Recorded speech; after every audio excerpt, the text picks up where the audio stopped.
ধন্যবাদ। আজকে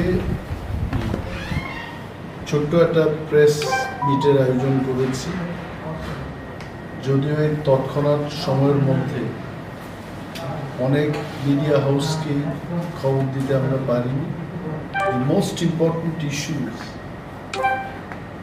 এই রাজ্যের অনেকেই জানেন যে মণিপুরে জাতি দাঙ্গায় অনেক এলাকা এখন দাঙ্গার কবলে। আমাদের চিন্তা হচ্ছে আমাদের রাজ্যের more than 100 students, they are studying in different schools and colleges in Manipur, এবং তারা বিভিন্ন জায়গায় মণিপুরে অবস্থানরত। খবর পাওয়া যাচ্ছে যে সেখানে সেফটি অ্যান্ড সিকিউরিটির অভাব বোধ করছে আমাদের ছেলেমেয়েরা, এবং in some hostels, in some colleges food supply না হওয়ার কারণে খাদ্যাভাব এটাও দেখা দিয়েছে। And in the last 1 week মণিপুরে যে সময়টাতে এই কমিউনাল ভায়োলেন্সটা হয়, সেই দিন থেকে আজ অবধি এখন যে সময়টাতে আমি কথা বলছি, there is no response and reaction, any step taken by state government যে সেখানে স্ট্র্যান্ডেড স্টুডেন্টস তাদেরকে রাজ্যে ফিরিয়ে আনার কোনো ব্যবস্থা রাজ্য সরকার গ্রহণ করেছে। এই ধরনের কোনো পদক্ষেপ আমার নজরে আসে, এবং মাননীয় মুখ্যমন্ত্রীকে আজকে সকালবেলা এসে I reached the office of leader of opposition in the assembly house at around 11 AM, এবং একটা চিঠি ইস্যু করেছি। চিঠিতে আমি খুব পরিষ্কারভাবে, আপনারা যেহেতু এখানে আছেন, আমি পড়ছি যে চিঠির বয়ান। I would like to draw your urgent attention to the stranded students in Manipur due to a state of disturbance or communal violence in that area. There are more than 100 students from Tripura presently studying in Manipur. They are facing tremendous security and safety problems at present in their school and colleges. They need to be brought back to Tripura at the earliest till situation becomes normal. এবং মাননীয় মুখ্যমন্ত্রী হস্তক্ষেপ চেয়েছে।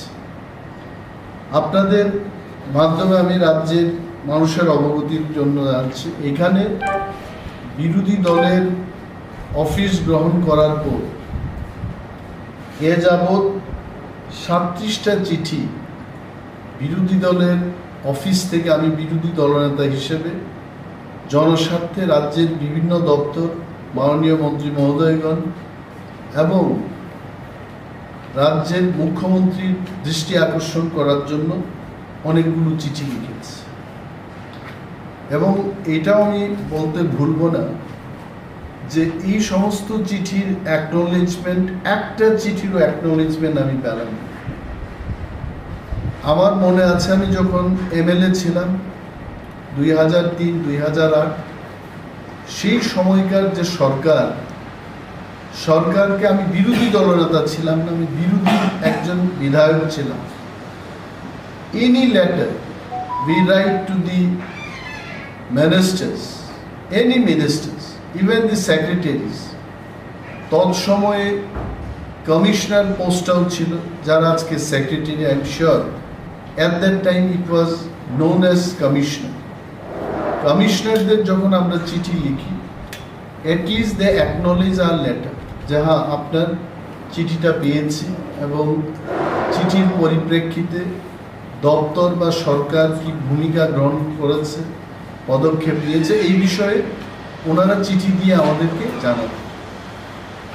গতকাল এখানে MLA হোস্টেলের পূজা উপলক্ষে মাননীয় মুখ্যমন্ত্রীকে আমি কাছে পেয়ে ওনাকে বলেছি এই কথা, যে কোনো দপ্তরের থেকে, কোনো মন্ত্রী মহোদয়গণ থেকে, বা ইভেন স্বয়ং মুখ্যমন্ত্রীর অফিস থেকে আমাদের লেটারগুলোর কি হয়েছে এই খবর কিন্তু আমাদেরকে জানানো হয়নি। আমি বলছি আমি চিঠি দিয়েছি, যেমন মাননীয় মুখ্যমন্ত্রীকে আমি 17/4/2023 একটা চিঠি ইস্যু করেছি বেঙ্গলি অ্যান্ড রোমান স্ক্রিপ্টে ককবরকে যেন প্রশ্নপত্র তৈরি করা হয়। সিবিএসই বোর্ডে এই চিঠি আমাদের হায়ার এডুকেশন বা এডুকেশন দপ্তর থেকে যাবে, এটা বিধানসভাতে আমরা আলোচনা করেছি। এই বিষয়ে রাজ্য সরকার কি পদক্ষেপটা গ্রহণ করেছে এই বিষয়ে জানতে চেয়েছে। Till date I have not been acknowledged or I have not been replied যে এই লেটারের কি হয়েছে। মাননীয় মুখ্যমন্ত্রীকে খোয়াই হাসপাতাল, জেলা হাসপাতাল ভিজিট করার পর, যেহেতু স্বাস্থ্য দপ্তর ওনারই হাতে, উনি নিজেও একজন ডক্টর, ওনাকে আমি চিঠি দিয়েছি যে ডিজিটাল এক্স-রে মেশিনটা সেখানে অচলাবস্থার মধ্যে আছে, সারা জেলার রুগীরা সেই সুবিধা পাচ্ছেন এবং অত্যন্ত কম্প্যাক্ট এরিয়াতে এই হাসপাতাল চলছে। এটাকে অন্যত্র স্থানান্তর করা যায় কিনা, সেখানের পরিষেবা ডাক্তারদের সংখ্যা আরও বেশি করা যায় কিনা, সে বিষয়ে আমি চিঠি দিয়েছি। অফিসে বসে আমি এটা চিঠি লিখিনি। First I visited, interacted with the patients and doctors. আলোচনার পর যেটা আমার করণীয়, অফিসে এসে আমি ওনাকে চিঠি দিয়েছি। এটারও কোনো উত্তর পেলাম না। আরডি পঞ্চায়েত, যেহেতু আরডি এবং পঞ্চায়েত ওনার কাছে আছে, এডিসি ভিলেজ কমিটি এবং panchayat, it is also with the honourable chief minister of the state. অনেকগুলো জায়গায় এডিসি ভিলেজ কমিটিগুলোকে পার্শ্ববর্তী এডিসির অন্তর্ভুক্ত বা এডিসির এরিয়ার ভেতরে যে সমস্ত রুরাল ডেভেলপমেন্ট ব্লক আছে, সেইখানে ওই সমস্ত এডিসি ভিলেজকে রিঅর্গানাইজেশন করে তাদের আওতায় আনার জন্য এই সরকারের আগের যে সরকারটা ছিল 5 বছরে, বিজেপি এবং আইপিএফটি সরকার, তদানীন্তন যিনি রুরাল ডেভেলপমেন্ট ডিপার্টমেন্টের মন্ত্রী ছিলেন যিশু দেববর্মা, উনি একটা সিদ্ধান্ত নিয়েছিলেন যে রাজ্যে 33টি এডিসি ভিলেজ, যাদের এডিসির ভেতরে যে রুরাল ডেভেলপমেন্ট ব্লকগুলো আছে তার ভেতরে অন্তর্ভুক্ত করা হয়। তো এটা কার্যকর হচ্ছে না। এটাকে রিমাইন্ডার দিয়ে একটা চিঠি দিয়েছি, এটারও কিন্তু কোনো উত্তর পেলাম না। এবং আজকে একটা চিঠি, এই চিঠি ইস্যু করার পর সাংবাদিক সম্মেলন করার আগে আমি ভাবলাম যে ওনার সাথে একটু কথা বলবো। উনি একটা মিটিংয়ে ব্যস্ত আছেন, আমার নাম্বার ওনার পিএস দিয়েছেন। আমি ওনাকে জানাতে চেয়েছিলাম যে চিঠির আর্জেন্সি কী, কারণ বিকজ আই ডোন্ট নো এই চিঠি যাওয়ার পর যদি এই চিঠিটা আজকে না দেখে উনি 3 দিন বাদে 4 দিন বাদে দেখে, this is a matter of urgency. ছেলেমেয়েরা, গার্জিয়ানরা এখন অনেকেই চিন্তায় আছেন। বিশেষভাবে ইন্ডিগোর যে বিমান পরিষেবা ইম্ফল এবং আগরতলার মধ্যে চালু আছে, দেখা গেছে যে আগামী 10 তারিখ পর্যন্ত কোনো টিকিট পাওয়া যাচ্ছে। তাহলে ইন্ডিগোর কর্তৃপক্ষের সাথেও রাজ্য সরকার এ বিষয়ে কথা বলতে হবে যে বাড়তি ইন্ডিগো সার্ভিসের চালু করার জন্য। মণিপুরের যে সমস্ত এলাকায় ইম্ফল থেকে দূরে আমাদের ছাত্রছাত্রীরা আছে, এসকর্টিং করে তাদের ইম্ফল এয়ারপোর্ট পর্যন্ত এনে রাজ্যে আনার জন্য এই বিষয়ে মণিপুর সরকারের সাথে কথা বলতে হবে। তো এই বিষয় নিয়ে আমি কথা বলতে চেয়েছিলাম, তবে আমি আশা করছি উনি মিটিং শেষে নিশ্চয়ই কথা বলবেন, আমি ব্রিফ করব। বাট রাজ্যের মানুষকে এটাই আমি বলতে চেষ্টা করছি যে the government is not playing active role. জনস্বার্থে আরও চিঠি লিখেছি যে খোয়াই জেলার অন্তর্গত অনেকগুলো জায়গায় শিলাবৃষ্টিতে যখন মানুষের ঘর বাড়ি ইত্যাদি ক্ষতিগ্রস্ত হয়েছে। সেই সমস্ত এলাকায় আপনারা যারা সংবাদ মাধ্যমের লোক আপনারা দেখেছেন, আমি নিজে কোনো জায়গায় পায়ে হেঁটে আমাদের পার্টির যারা কর্মীরা বা ভিলেজ কমিটির যারা চেয়ারম্যান মনোনীত মেম্বারসদের নিয়ে বিভিন্ন গ্রামে পরিদর্শন করার পর আমি চিঠিগুলো দিয়েছিলাম। I don't know exactly what is happening. আমি সরকারের কাছে অনুরোধ করব যে সরকার যে কোনো মাননীয় বিধায়কগণ যখন চিঠি লিখবেন বা নিজের এলাকার উন্নয়নের জন্য জনস্বার্থের কথাগুলো যখন উল্লেখ করে চিঠি দেবেন, অন্তত এই বিষয়ে সরকারকে মাননীয় বিধায়কদের জানানো উচিত। এটাই পরম। So I don't know why this culture has been abolished, এবং আমি অনুরোধ করব এবং সরকারের কাছে এটা দৃষ্টি আকর্ষণ করছি যে এই বিষয়ে সরকার অতি সত্বর পুনরায় যে সুস্থ কালচার, বিরোধীদেরও একটা ভূমিকা আছে। ওনারাই বলছেন যে আপনারা দেখান যে ওয়ের উন্নয়নের কোথায় দরকার, আমরা দেখাতে চেষ্টা করছি। Will cooperate with the government wherever they want us to show where development is required, এবং যখন মানুষের দরকার পড়বে, প্রয়োজন হবে, মানুষের স্বার্থের কথা যখন বঞ্চিত হবে, তখন সেখানে দাঁড়িয়ে আমরা মানুষের জন্য লড়াই করব। ধন্যবাদ। Sir, in that case, what is the scenario? The government, when we ask them, they say the scenario is not that.